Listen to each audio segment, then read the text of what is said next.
up, y'all? Welcome back to the channel. As you know, I'm Fielding Shredder, and you guys remember Turner from SPL. So we're now dealing with the front of the 350Z suspension, and Turner's going to kind of just go over all these arms, tell us exactly what we're dealing with, and why we want to upgrade the suspension. So you got yourself your coilovers. First thing you want to do on any car is throw coilovers. You get your lowering, you get upgraded spring rates. Car's a lot sportier. And I'm running the BC Racing digressive system, so I'm really excited to get to use those. And then you've gotten all your sportiness from this. You got to have something that handles it. Okay. So you've got all your control arms. This is the compression arm. It's going to be what takes all your braking force. You've upgraded the bushing inside the compression arm. That's a pretty large bushing too, right? Which is key. So this takes all your braking force. Okay. If you hit the brakes with this big old bushing in there, especially on what is now a 15-year-old car, this thing's gonna move around like crazy. Getting rid of that prevents toe change, makes a much steadier brake pedal feel. Okay. Here, front lower control arm, kind of the same idea. This is gonna see all your lateral loads.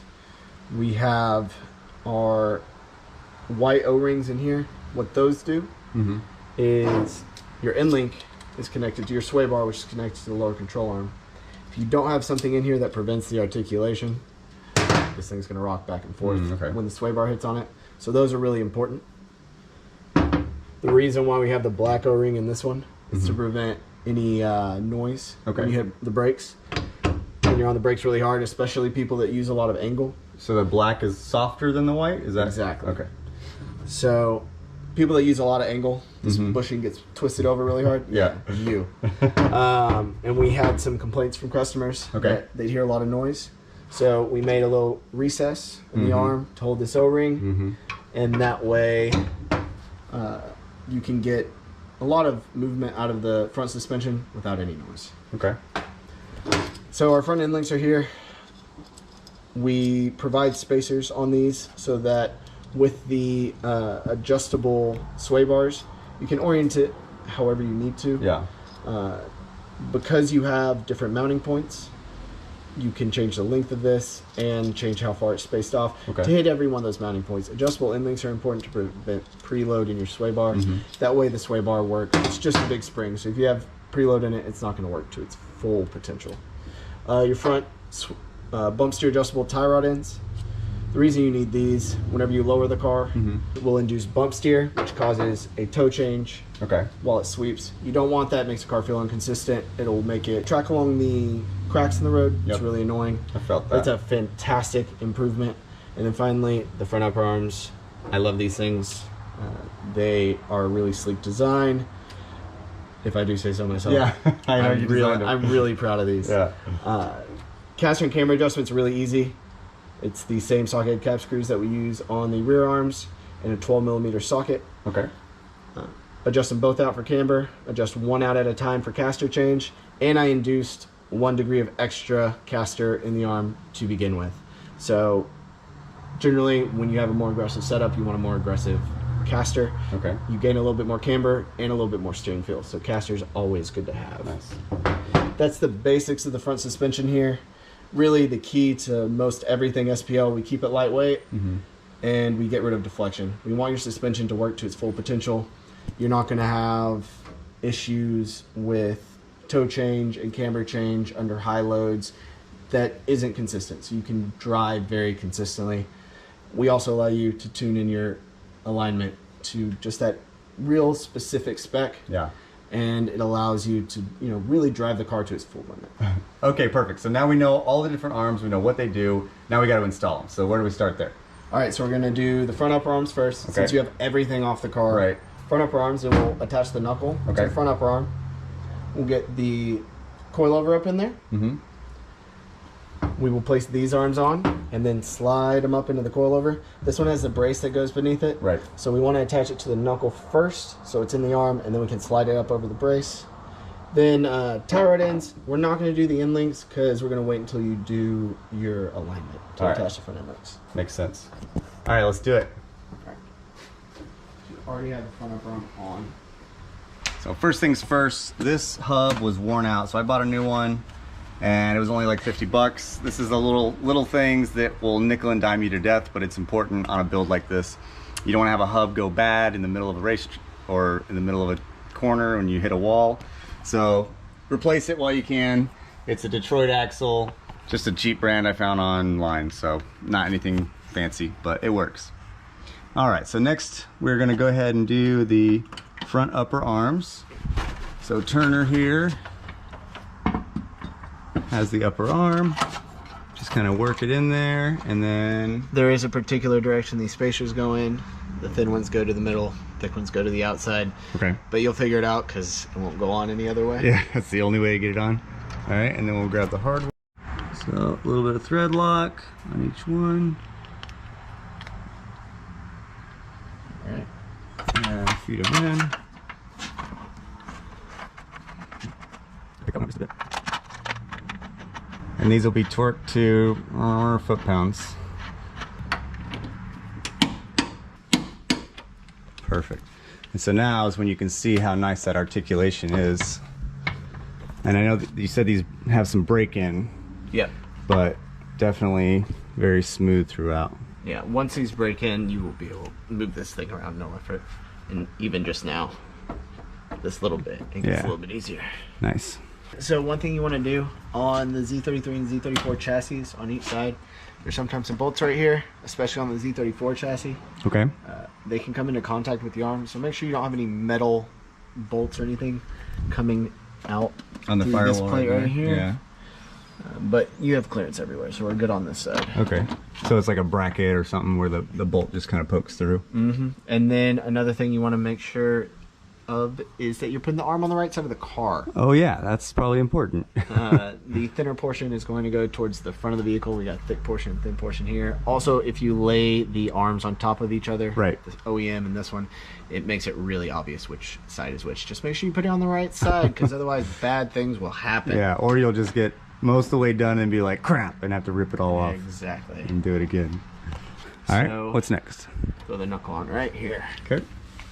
I got that right here. So we're doing it in this way because you had everything apart. You don't need to take the knuckle off to put this arm on. Right. So move this down. Make sure that the ball joint is fully seated. And we'll guide this up. Get it hand tight. We'll tighten this in a little bit. It helps to have the lower arms on to prevent this from trying to spin. Okay. So everything will be in place, and then we'll use everything else supporting it to tighten this one up. Okay. All right, up next is the coilover. These are the BC Racing DS type, which is digressive series. These are the same ones I ran on my S14 for Drift Week. You can let go. So it's certainly good to have a friend to help with this. This makes everything easier. All right, now that the coilover is on, I'm gonna slide on this lower control arm. So we're doing the ball joint first, just getting that started. And we'll come over here, get the sway bar out of the way, slide it into the chassis, get it down a little bit.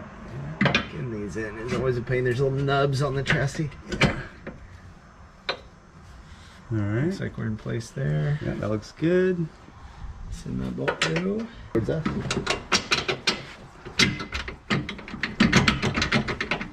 There it goes. Come on. Grab the hammer. It's there. Okay, I'll get this bolt. Get it shot so it's in the right direction.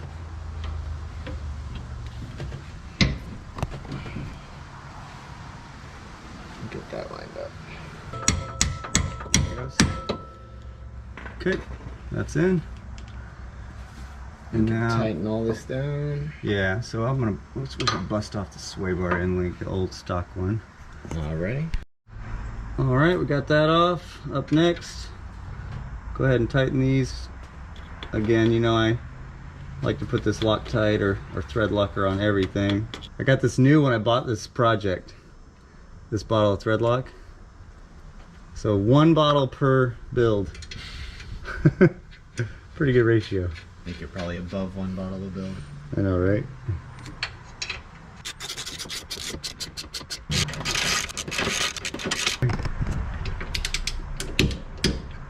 Okay. Sweet. Nice. So next, compression arm. Not anything complicated, but you are going to need to remove that brace. Yeah, the big triangulated brace under there.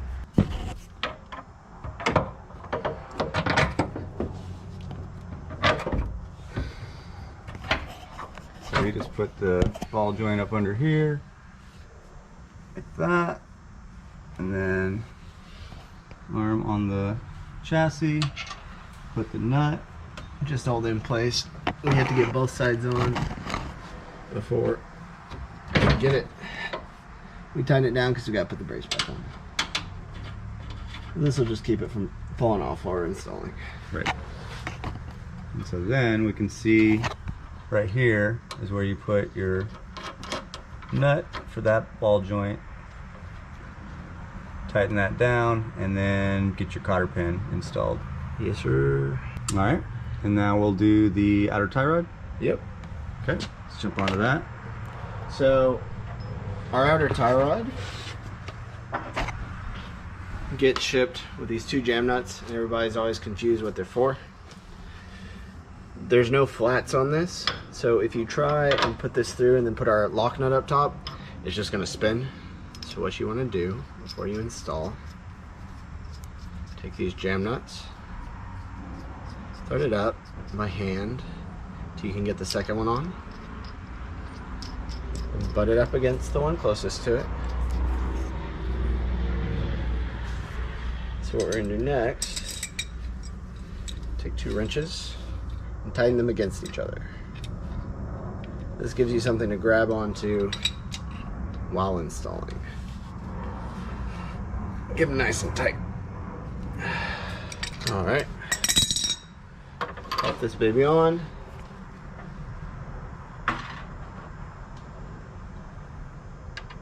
We'll take this, thread this down. So that's a locking nut there. Yep. And so it's going to grab a little bit. At the beginning it kind of feels like it's cross-threading because it's a plastic deformation type locking nut. So I always feel a little cross-thready. As long as the first few threads go on normally, you're fine. You're going to take a 19 mil and torque this down to the spec provided in the instructions.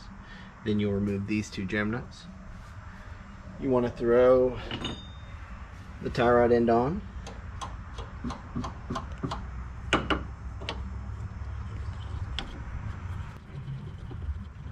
We'll grab a 19 mil, tighten this down. I'll show you how to install the rod end and how to check bump steer. You put the nylock on and move on from there. So we hold our jam nuts. All right. Now that this one's on, we can break these apart. Oh, watch them knuckles. All right. So you take the 2 jam nuts off. Now, one pro tip, while you're trying to figure out what bump steer you want to use, or what bump steer spacers, I mean, which we provide, continue to use the jam nuts until you figure out which one you want to use. And then once you figure out what the correct amount of spacers is, then you put the nylock on. These are a lot easier to get off. So what you're going to want to do is at ride height, you want the ball joint here to the ball joint there. If you draw a line between them from the hind joint to the inner rod where it's pivoting there, and then you draw a line from the ball joint for the lower control arm to this bolt, just an invisible line. You want those to be parallel when the car's at ride height. Okay. So what we're going to do right now before the alignment, we're just going to throw a 1/4 inch one on just to be safe. We're going to throw the jam nuts on there, and then when we go do the alignment, we'll confirm how many spacers we need. But until that point, use the jam nuts. Just don't put the nylock on until you're sure exactly which one how many spacers you want to use. And so really the only spacer that matters are the ones above, correct? Exactly. And then the rest underneath really just take up the... And you don't need to put them on underneath. Okay. It just takes up a little less thread for you to have to put on. Yeah. Getting this lined up can be a pain. It's always a good idea to break. We forgot to break this particular rod loose. It's always a good idea. But just give it a few taps and it'll start sliding up, and once you get closer to the top, it gets easier. You guys notice that's not a metal hammer. Yeah, please don't hit it with metal. We anodize it to make it look so pretty. Don't ruin it. Yeah, don't ruin it. And then right now... So now we've got that one thin spacer up under there, and then use the jam nut on the bottom. And that's really all we can do until we go measure it, right? Exactly. We need to have the car fully together before we determine exactly what we want to do with the bump steer tie rod ends. These do not change the way you're going to change toe normally. A lot of people try and adjusting from a turnbuckle because they have one now. They didn't have one before they purchased the part. Yeah, good point. You still want to break the jam nut loose here and change your toe by lengthening and shortening the inner tie rod on these flats. If you just turn this, you're just going to move it back and forth. You're not really changing your toe whatsoever. Okay, because this is a pass-through. It's not a double adjustable. It's not a left and right hand. They're both right-hand threads, right. So it's just going to move back and forth along this shaft, and you're not changing toe at all, and you're just confusing yourself. So. And how much engagement of the inner tie rod do you want into the turnbuckle? At least 28 mil. 28 mil. So. Yeah, about 2 over centimeters. an inch. Yeah. And then the rest you can take out from the rod end? If you need to. If you need to. So do all the adjustment that you can from the inner, and then if necessary, adjust from the out. But we don't want to adjust it out a ton. Okay. Cool. What's next? We are going... Brakes, I guess? to put the brakes back on. Yep. Okay, so brakes are pretty straightforward. Not really an SPL part, but... Throw the rotors on, bracket, tighten everything down. Yeah. Nice and easy. Make sure you guys are torquing all these. We didn't show that, but the ball joints have a very specific torque, and then a cotter pin. Make sure you do that for both the compression arm and the lower control arm. Didn't film that part, haven't done it yet, but we're gonna go ahead and throw both sides on and finish the job. Fast forward. Yeah, and edit.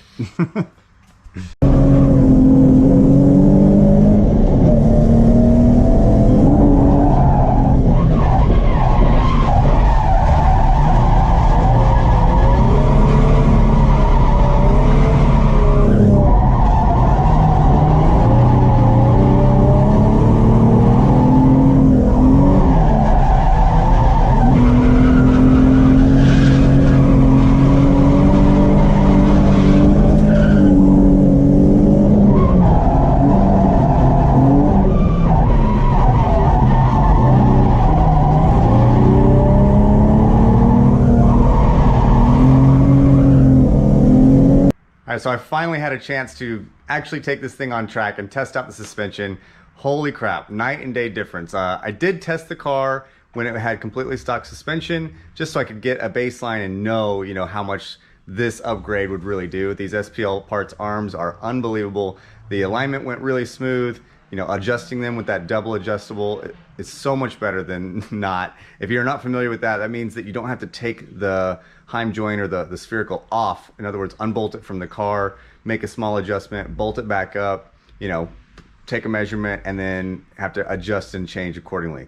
That is absolutely the worst way to do an alignment, but unfortunately most of the aftermarket arms on the market now are like that. They are doing that because it's cheaper. They don't have that double adjustable, that turnbuckle that we talk about. So I definitely recommend these SPLParts arms. Now that I've used them, I've tried them on track. They held the alignment perfectly. They performed flawlessly. They were really sharp and crisp and great, response to my inputs. Couldn't recommend them enough. I know that I'm sponsored by them, but honestly, the proof is in the pudding. You guys try them out yourself.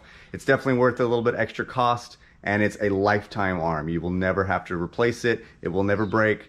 Other things break around it, I'll be honest. So it's probably gonna be the strongest part on your suspension, but hey, there's nothing wrong with that. In my personal experience, I would rather break a wheel or a tire or a tie rod, something that's easy to fix, that's inexpensive, and that you typically have spares. A lot of people don't carry spare control arms, and if you do, they're expensive. So it's much better to replace something that's easy to fix. You can replace a wheel and tire in about 30 seconds versus a arm and then having to redo the alignment. It's much easier this way. So grade A+, 100% commitment, whatever rating you want to give it, 2 thumbs up. Highly recommend it. Hopefully you guys enjoyed this video. I know that it was a little bit lengthy and there wasn't a lot of exciting footage in it, but that's how an install video goes.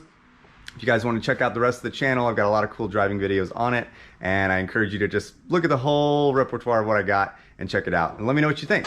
And stay tuned, we're going to have the alignment video coming up soon. It's going to come up on the channel here in just a couple of days, so be looking out for that. That's coming up. Show you exactly how to put those arms to good use. Thanks guys, I'll see you on the next one.